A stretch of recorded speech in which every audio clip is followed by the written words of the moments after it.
Hey guys, and welcome to another video from the Parrot Bros. Today we're going to do a video on stereos. We're going to go through stock fitment, we're going to go through changing it for an aftermarket one. We're also going to touch on double DINs, wiring diagrams, things you can do to stock head units, and pretty much everything in between. So before we get stuck into it, let's jump into the intro.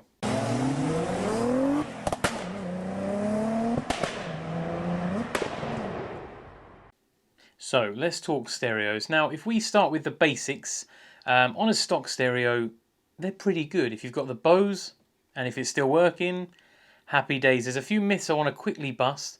If you have a Bose system, or even if you don't have a Bose system, the speakers in the back, which is the ones behind the armrest, as it were, maybe where the little cubbies are, they're only bass speakers, so there's no treble. So if you change for, say, a head unit like this, or you want to hear rears and fronts, it's only going to be bass in the back. Unless you change the speakers out, you're only going to be getting bass. So if you do change your head unit and think, why am I not getting any sound? Or when you change the balance from front to rear, that's why. So just to point out that, because I've seen that question asked quite a few times. With the original stereo, the wiring can be quite complicated. Now I'm going to go through, I'll show you some full wiring diagrams where you can find them down in this description here.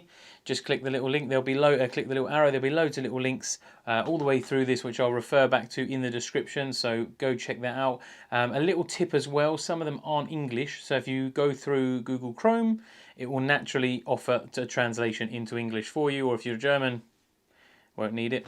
But my German is crap, so yeah, Google Translate for the win. So yeah, stock stereos, there's quite a few things you can do, whether you've got a chorus or a concert, one or two, tape decks, CD player, CD disc in the front, or a 6-disc changer in the back. Now I have a tape with a 6-disc changer in the back, which is great, but I don't have any CDs anymore because for the last probably 5 to 10 years I've been using iTunes and then onto Spotify, so really I only really want Bluetooth playback. So this is a head unit I've taken from a breaker, but I'll touch on that later. But if you want Bluetooth playback, if you don't want to touch the stereo because it looks fine, it works, you've got some CDs or whatever, couple options. You can either buy one of them tapes that slides in with an aux port, but I don't know if you're like me, if you've got an iPhone, it doesn't have an aux port anymore, so not ideal. I know, haters with the Androids, iPhones don't have an aux port, I know. But yeah, so if failing that, you can buy a little cigarette lighter. I'll put the thing down on there. It's a transmitter. It's about £11 to £15. I've been using it for the last 2 years. It works great. You can change the station that it transmits to, so you get a really, really crisp signal. If the one that comes on naturally default isn't very good, you can change it, and they are very good. Plus, you can just pull that in and out as needed. And it is just a really easy, quick, cheap fix, and it keeps everything OE. Should you want to modify your existing stereo, you can obviously pull it out, and you can change all the buttons. If your buttons are all worn out like this, you can actually buy a new button kit, I believe, for all of the different models. They're on eBay. They're between £5 and £15, so a real cheap fix. All you have to do is pull the stereo out, and then you just have to basically rub the buttons down so they're completely white, and then you stick the new sticker over, and they look great. If you've got it on the bench, really, really easy to do. Now, before you do that, make sure you've got your stereo code. Now, if you've got a booklet, that will be in the audio booklet, normally front page, and it will have a 4-digit code. If it doesn't, you can also use the 2 keys, pull the stereo out, and sometimes people sharp it on the top. If not, contact your dealer before doing it, because obviously the moment you unplug it from the back, you're going to go into safe mode, or if you take your battery off again, you're going to go into safe mode, and then you won't have access to your stereo, which is not ideal. Also, for the standard stereo, depending on your wiring, I'm just trying to think if I've got one here. So normally on the back of your stereo, you'll have a few plugs. Normally you'll have 3. Again, we'll go into the wiring diagrams in a minute. I'll flag one up now quickly for you. But basically, you'll have a few different options. Now, what that normally gives you is one like a Bose one, which I think is a 20 pin. Then there's the normal sort of 8 pin, 2 power and speakers, lost my words in, and that normally gives you all the different things. Now, you can buy an adapter which does give you Bluetooth, which you can then remove the CD changer and put the Bluetooth in. Sometimes it's not that easy. On mine it wasn't, because this plug is all one on mine. On some of them they are two parts, that's not so bad. You can also buy a complete adapter kit, which is about 40 or 50 pounds, which again gives you Bluetooth. So there are options about there. It all depends on what you want to spend, if you want to keep it looking OE, or if you're happy just to go all out and change the whole unit. So that's pretty much OE covered. With the Bose system, okay, to get the best from it, keeping the original head unit is probably the best option, because obviously that balances out the Bose. It's made to work like that, so it gives the right sound to the right places, speaks to the amp correctly, and you don't get any issues, providing your Bose works. If you do need new speakers or an amp, if you jump on eBay, they are very cheap, because obviously on the TTs they are quite common, so breakers do sell them for a pretty reasonable price. So I've actually got a spare amp myself and a couple of spare speakers.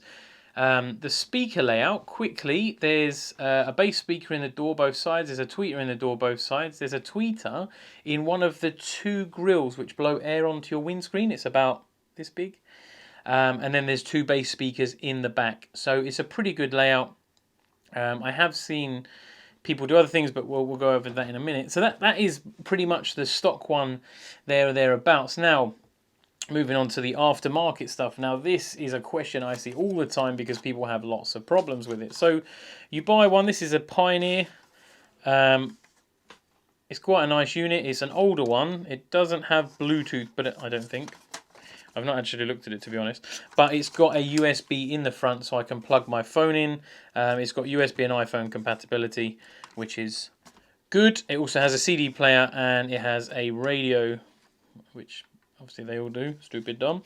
But yeah, like I said, this come in the car. Now, one of the benefits is it doesn't have a big knob. Now, this can be a problem, and you will laugh. But basically, if this volume knob is too big, or any of the buttons stick out too much, the lid won't shut. Now, it's fine if you've got a removable one, you can take that off, but to be honest, you've got the flap, so why would you want to take that off and then lose it or get it scratched? Or does anyone really take that off anymore? I don't think so. Does anyone still steal car stereos? I don't think so. But hope not. But yeah, you have to be a little bit careful.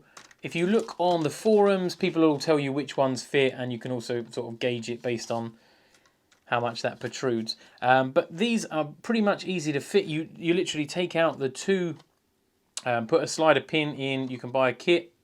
Another link down in the description. You can buy a full kit for about a tenner off eBay. It comes with all the different keys for all the different cars, aftermarket, OE, etc. And on the stereo standard one, you slide two flat pins in at the bottom, and then the stereo hooks in, the stereo pulls out, you unplug it, and then it's out. And then you'll have, because I actually have one spare, you'll have this. Now this is your flat. This is where it's going to be going, and it does literally, you just put, I'll just show you quickly. So you get your cage. For those obviously of you who've had older cars, you'll know all about this. And this just slides into this. It's a little bit snug, and then you just push the tabs out to get it to fit nicely. So that just seats in there. That way you can see it just seats in there till it sort of stops, and then you just push the little cutouts out just to stop it sliding about. Now, it won't actually go too far anyway, because this has a surround kind of all the way around it. So it can't go too far. You can push a few out of the top and a few out of the sides just to keep it there. And then after that, you can just slide your stereo in. Now, you will have to arrange the wiring and everything behind it, and also to make it perfect, I won't push this all the way because I haven't got my keys with me. To make it perfect, they do some blanking plates which just screw onto here just to fill this void, because the standard stereo is quite a bit wider, and it also covers these screws. And that's just kind of tidies that up, and that is pretty much all you need to know about aftermarket sort of single DIN fitting. Now we'll move on to the wiring, which is the more fun part. Okay, so when you come to do your stereo, there'll be a range of plugs on the back, like this diagram shows, and basically you'll be sort of only into 3 plugs. Now on your standard one, Usually you'll have two plugs that look very similar, like this. The only thing that changes really is where this clip is. One's to the side, one does speakers, one does power. The other one is a multi-plug which is 20 pins, but you'll notice most of them aren't assigned. So there's only actually pins in some of them, probably only 5 or 6. And basically, the things that cause people the most amount of problems, now these cars have CAN bus, which basically means a control center system which communicates around and tells you like when the car's turned on, car's turned off, lights turn on, lights turn off, all that kind of stuff. So it doesn't have, for argument's sake, a switch line. It has a computer which tells it to turn on and off. So on a standard stereo, it only has a permanent live and a ground. Now, you'll know, especially if you've fitted an aftermarket stereo in the past, you'll usually have one of two colours. You'll have a red and a yellow. One will be permanent live, the other one will be a switch live. So there's a couple of options. If you buy a cheap loom, something like this, I'll put the details down in the description. The best thing you can do, and I'll say this with very importance, is pull out your stereo first, take a look at the plugs. It's not going to be hard. They're going to be something like this. You're going to have like a 20 pin and then 2 8 pins, or if you pull it out and you've got 4, then you know you're going to need one with 4. And basically, there's two options. You can buy a cheap one, which you'll then need to run a switch line up to it. And the other thing you'll have to do is connect from your new stereo. This is a bit of a funny lead because this is a sort of a made-to-fit jiggery-pokery. I don't really like it. I'm going to be changing it. But basically, you have this blue wire, which needs to be connected to the blue wire on your original one, because this will tell the amp, the Bose amp, to turn on and off. Now, if you don't do that, your stereo will come on, but you'll have no sound, and you'll be like, what's going on? I fitted a new stereo, it's broken. And then, yeah, you'll get very annoyed, which happens to quite a lot of people. The other thing is you'll go to turn the key off, and it will still be on, playing no music, because you've not connected the blue one, and you don't have a switch live, you only have a permanent live. And that's another problem. So if you buy a cheap loom, you can buy them from, say, 10 or 15 quid. Again, links in the description. All you need to do is run a switch live. Now, you can do that one of two ways. There's a way on the website, which I'm putting down in the description, with all the wiring diagrams, and it tells you where to pinch a wire from, or you put a double fuse in to the fuse holder and run a cable switch line, or underneath the steering wheel, if you take this lovely trim down, which is a pain to put back on again, there is a buzz bar, and it has a live, a switch live, and a ground. You can run a switch, put a little, I think they're 8mm, don't quote me on that, double check, a little 8mm loop on the nut, do it up, put a little fuse in it, rated for whatever your stereo has in the back of it, 5 or 10 amp, and then you can run a switch line to it, connect it to whatever your diagram says, normally yellow, and connect it to there, and then you have a switch line, which means then you have a working stereo. Again, don't forget to connect the blue one, but check these wiring diagrams, really simple. Open them in Google Chrome, unless you can speak German, of course. The other option is you can buy a more expensive loom. Now, I've seen these ranging from £40 to £70, but they do include a CAN bus box. Now, that will tell your car when you turn your lights on, so it will dim your stereo. It will tell you when your car turns off, so it will turn your stereo off. So if you don't want to mess about, you can buy one of these boxes. They are a little bit more expensive, but for argument's sake, plug and play, very little messing about. There's plenty of space to just shove it in behind the stereo. Once in and forgotten, all good. If you're going to do any twisting and taping, please put lots of tape on if you don't want to start a car fire. That's the other reason I want to get rid of this, because it's a bit of a... there's just loads of connectors and I don't like it. But yeah, so that's pretty much it for buying looms. A lot of people stumble on this and it is really annoying, but it is so simple. It is a case of the fact that these have CAN bus, so they're reliant on signals to tell it to turn on and off, and bright on and off, etc. Hence, the CAN bus also tells the amp to turn on and off.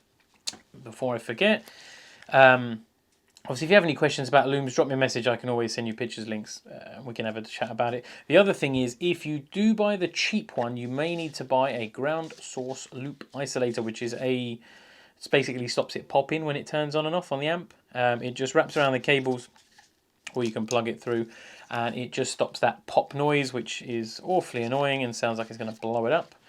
but it's just to stop the interference and everything. So another little tip, all down in the description. I'm going to have a busy old day later. And right now, let's move on to double DINs now. Limited information on this because I can only find 1 or 2 places. I'll keep it updated, and if anyone knows any, down in the comments, and I'll add it to the description. There's a double DIN option on eBay, and there's also one. Again, I'll put the website down there for you, and they're a couple of £100, £200 to £300, but that is a complete fitted, ready to fit unit, and it basically you unbolt the trim that goes over this, which goes to where your hoops are and all your stuff is. And then what people usually do is there's kind of 2 that I've seen most, apart from Patrick's one, which is he's got an iPad in his dash, which is cool as, but you've got to take your dashboard out, so probably not for most. But what most people do is either one of 2 things. They'll either put their heater controls in this one, so they'll be hidden by this lovely flap, and then they'll have a nice screen down below. So all they've basically done is just swap the 2 around, or they'll either do away with the flap or do something, so they'll have the double DIN up higher so the flap's no longer there, and then have the heater controls where they are at the bottom. So they get rid of the, I'll stick some pictures up now so I can explain it to you better.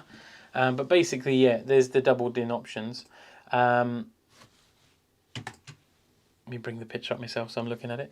Yeah, so this is, does that lose the, yeah, so it loses the cubby at the bottom. This loses the ashtray, so you'll have to reuse or remove your cigarette lighter, but it does give you the option of a double DIN. It also, you need a fascia plate with this one because it's a 2 DIN, but I believe they've made it to fit a Mark V Golf stereo, so you can either have an original fitment or you can ask for a trim for a double DIN, then you can have any sort of 7-inch screen kind of scenario. Real nice option because it looks really OE. It looks like it should have been there from the factory, and to be honest, I'm surprised they didn't put a big nav in, especially right up to 2006, as you quite often in other cars had quite a good nav system. So, but I mean, for a couple of £100, that is a real nice option. But obviously, bearing in mind a double DIN unit is probably £200 to £300, £400, £500, £600, depending on what brand you get.